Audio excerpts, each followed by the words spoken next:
Assalamualaikum warahmatullahi wabarakatuh. Perkenalkan, nama saya Rizky Adia Putri dari kelas TI 22B1. Di sini saya ingin menjelaskan materi pertemuan kedua, yaitu pengenalan software SDLC dan tahapannya. Pengertian software atau perangkat lunak adalah serangkaian program komputer, prosedur, dan dokumentasi yang melakukan berbagai tugas pada sistem komputer. Serangkaian instruksi yang memberikan tugas atau fungsi tertentu pada perangkat keras atau hardware komputer. Perangkat lunak menjembatani antara pengguna dan perangkat keras, memungkinkan pengguna untuk berinteraksi dengan komputer dan menjalankan aplikasi. Ada dua jenis utama perangkat lunak. Yang pertama, perangkat lunak aplikasi, dibuat untuk memenuhi kebutuhan pengguna akhir dan mencakup program-program seperti pengolah kata, spreadsheet, dan aplikasi bisnis khusus. Yang kedua, perangkat lunak sistem, yaitu menyediakan layanan dasar dan fungsi kepada perangkat keras serta aplikasi perangkat lunak lainnya. Sistem operasi adalah contoh perangkat lunak sistem. Jenis-jenis perangkat lunak. Yang pertama, perangkat lunak sistem, yaitu mengelola sumber daya komputer, memberikan antarmuka untuk pengguna, dan menjalankan program. Yang kedua, driver perangkat keras atau device driver, memungkinkan sistem beroperasi berkomunikasi dengan perangkat keras seperti printer, keyboard, dan mouse. Yang ketiga, utilitas sistem atau sistem utilities, yaitu menangani tugas-tugas umum seperti manajemen file, pemantauan kinerja, dan perawatan sistem. Yang keempat, perangkat lunak aplikasi, yaitu perangkat lunak produktivitas. Contohnya adalah pengolah kata atau word processor, contohnya Microsoft Word dan Google Docs dokumen. Yang kedua, pengolah angka spreadsheet, contohnya Microsoft Excel dan Google Sheet. Yang ketiga, perangkat presentasi atau presentation software, contohnya Microsoft PowerPoint dan Google Slide. Yang kelima adalah perangkat lunak desain grafis, contohnya ada Adobe Photoshop untuk pengeditan gambar dan desain grafis, dan yang kedua Corel Draw untuk desain vektor dan ilustrasi. Yang keenam, perangkat lunak keamanan, contohnya antivirus seperti Norton, MCAV, dan FS. Yang kedua, firewall seperti Windows Firewall dan Zone Alarm. Yang ketujuh, perangkat lunak pengembangan atau development software. Contoh IDE adalah Integrated Development Environment. Contohnya adalah Visual Studio dan Eclipse. Compilers dan interpreters, contohnya seperti GCC atau GNU Compiler Collection dan Python Interpreter. Yang kedelapan, perangkat lunak navigasi dan peta, contohnya Google Maps untuk navigasi dan informasi lokasi. Yang kedua, WASD, yaitu aplikasi navigasi berbasis komunitas. Kesembilan, perangkat lunak database, sistem manajemen basis data atau DMS seperti MySQL, Microsoft SQL Server, dan Oracle Database. Kedua, perangkat lunak basis data atau database software, membantu dalam desain, pembuatan, dan manipulasi basis data. Selanjutnya, perangkat lunak hiburan, contohnya media player seperti FLC dan Windows Media Player. Yang kedua, permainan atau games, dari permainan sederhana hingga permainan yang kompleks.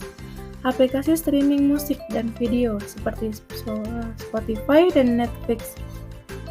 Selanjutnya, perangkat lunak jaringan, contohnya web browser seperti Google Chrome, Mozilla Firefox, dan Microsoft Edge. Yang kedua, aplikasi email seperti Microsoft Outlook dan Gmail. Dan yang ketiga, aplikasi chat dan kolaborasi seperti Slack dan Microsoft Teams. Selanjutnya, perangkat lunak sistem cerdas atau Artificial Intelligence atau AI. Contohnya yang pertama, asisten seperti Siri, Google Assistant, dan Alexa. Kedua, perangkat lunak pembelajaran mesin atau machine learning software untuk analisis data dan prediksi. Selanjutnya, perangkat lunak open source, contohnya Linux operating system seperti contoh dari perangkat lunak sistem open source. Yang kedua, LibreOffice, alternatif open source untuk perangkat lunak produktivitas. Penting untuk memilih perangkat lunak yang sesuai dengan kebutuhan dan tujuan penggunaan, serta memastikan legalitas dan keamanannya. Perangkat lunak yang tepat dapat meningkatkan produktivitas dan memberikan pengalaman pengguna yang lebih baik. Jenis-jenis perangkat lunak menurut cara pengadaannya. Yang pertama adalah perangkat lunak proprietary, yang dimiliki dan dikontrol oleh perusahaan atau individu tertentu. Biasanya harus membeli lisensi untuk menggunakan perangkat lunak ini, contohnya Microsoft Windows atau sistem operasi, Microsoft Office atau paket produktivitas, dan Adobe Creative Cloud, perangkat lunak desain grafis. Yang kedua, perangkat lunak open source, memiliki kode sumber terbuka dan dapat diakses, digunakan, dan dimodifikasi oleh siapa saja. Lisensi open source memberikan kebebasan untuk menggunakan, mengedit, dan mendistribusikan ulang perangkat lunak. Contohnya Linux atau sistem operasi, Apache HTTP server atau web server, Mozilla Firefox atau web browser, dan LibreOffice atau perangkat lunak produktivitas. Yang ketiga, perangkat lunak berbayar atau commercial software, yang harus dibeli dengan harga tertentu untuk mendapatkan hak penggunaan. Pembayaran ini seringkali mencakup lisensi penggunaan dan dukungan teknis. Contohnya ada Photoshop atau perangkat lunak desain grafis, AutoCAD atau perangkat lunak desain 3D, QuickBooks atau perangkat lunak akuntansi. Yang keempat, perangkat lunak freeware yang dapat diunduh dan digunakan tanpa biaya. Meskipun gratis, hak cipta dan lisensi perangkat lunak tetap dimiliki oleh pembuatnya. Contohnya, FLC Media Player atau Media Player, Audacity atau editor audio, dan 7-Zip atau pengempat berkas. Yang kelima, perangkat lunak shareware. Dapat diunduh dan digunakan secara gratis untuk jangka waktu tertentu. Setelah masa percobaan berakhir, pengguna diharapkan untuk membayar untuk melanjutkan penggunaan. Contohnya WinRAR atau pengempat berkas. Kedua, IDM atau Internet Download Manager. Yang keenam, perangkat lunak berlangganan atau subscription software yang diakses dan digunakan oleh pengguna selama periode berlangganan yang telah dibayar. Model bisnis ini semakin umum terutama untuk layanan cloud dan aplikasi berbasis web. Contohnya adalah Microsoft 365 atau berlangganan paket produktivitas. Yang kedua, Adobe Creative Cloud, langganan perangkat lunak desain grafis. Yang ketujuh, perangkat lunak abandonware yang telah digantikan pengembangannya dan pemiliknya tidak lagi menyediakan dukungan atau pembaruan. Meskipun demikian, beberapa orang mungkin masih menggunakan atau mendistribusikan versi lama perangkat lunak ini. Perangkat lunak yang telah dihentikan pengembangannya dan pemiliknya tidak lagi menyediakan dukungan atau pembaruan, meskipun demikian, beberapa orang mungkin masih menggunakan atau mendistribusikan versi lama. Catatan pentingnya adalah pemilihan jenis perangkat lunak seringkali tergantung pada kebutuhan, anggaran, dan preferensi pengguna. Memastikan legalitas penggunaan perangkat lunak sangat penting untuk menghindari pelanggaran hak cipta. Software Development Life Cycle atau SDLC adalah proses yang digunakan untuk merancang, mengembangkan, dan menguji perangkat lunak. Setiap tahapan dalam SDLC memiliki tujuan dan aktivitas yang berbeda dan membentuk dasar untuk pendekatan pengembangan perangkat lunak secara menyeluruh. Tahapannya dibagi menjadi beberapa fase. Yang pertama adalah perencanaan atau planning, mengidentifikasi kebutuhan, perencanaan sumber daya, dan perencanaan jadwal. Yang kedua, analisis. Itu mengumpulkan kebutuhan dari pengguna dan mendokumentasikannya. Yang ketiga, desain, yaitu membuat rancangan perangkat lunak berdasarkan kebutuhan dan analisis.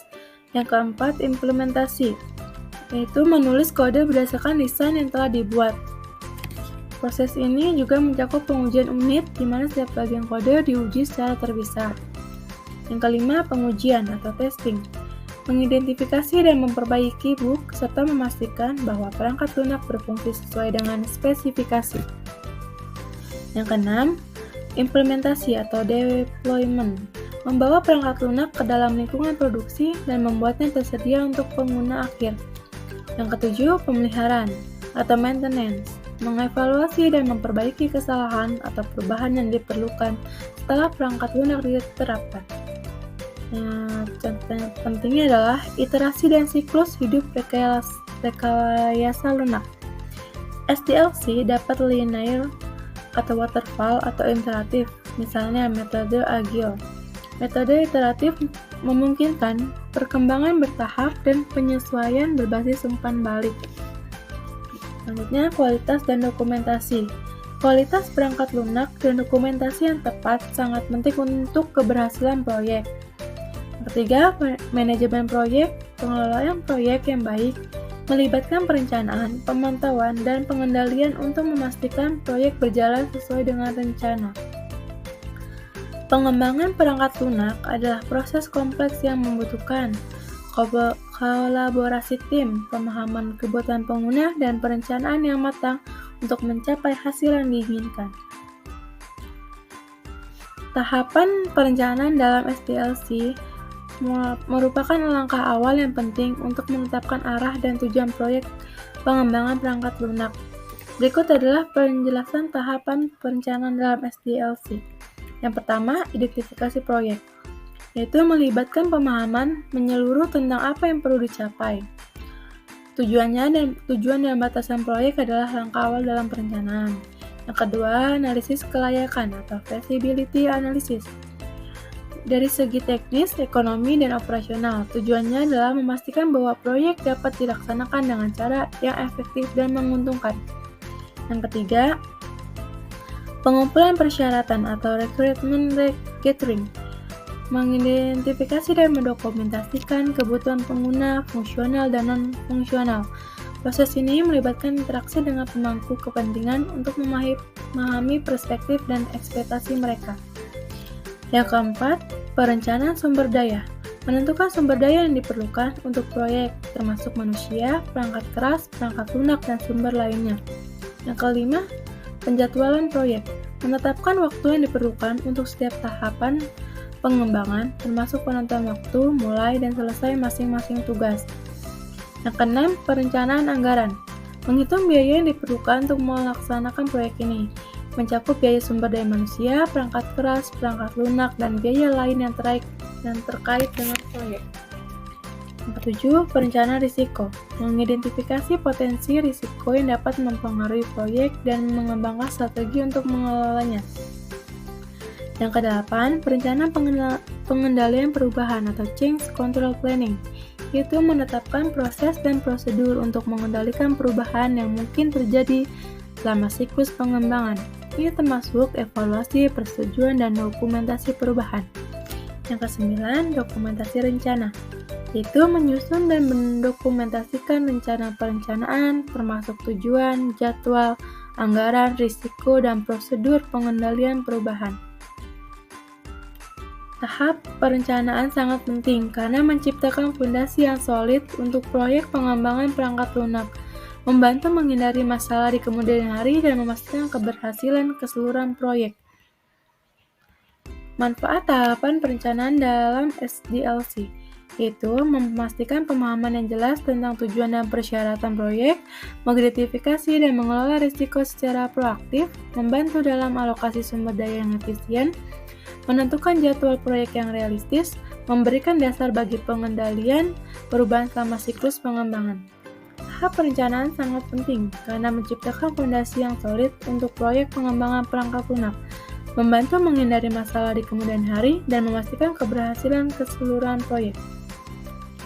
Terima kasih, sekian penjelasan materi pada pertemuan kedua. Mohon maaf jika ada kesalahan kata. Assalamualaikum warahmatullahi wabarakatuh.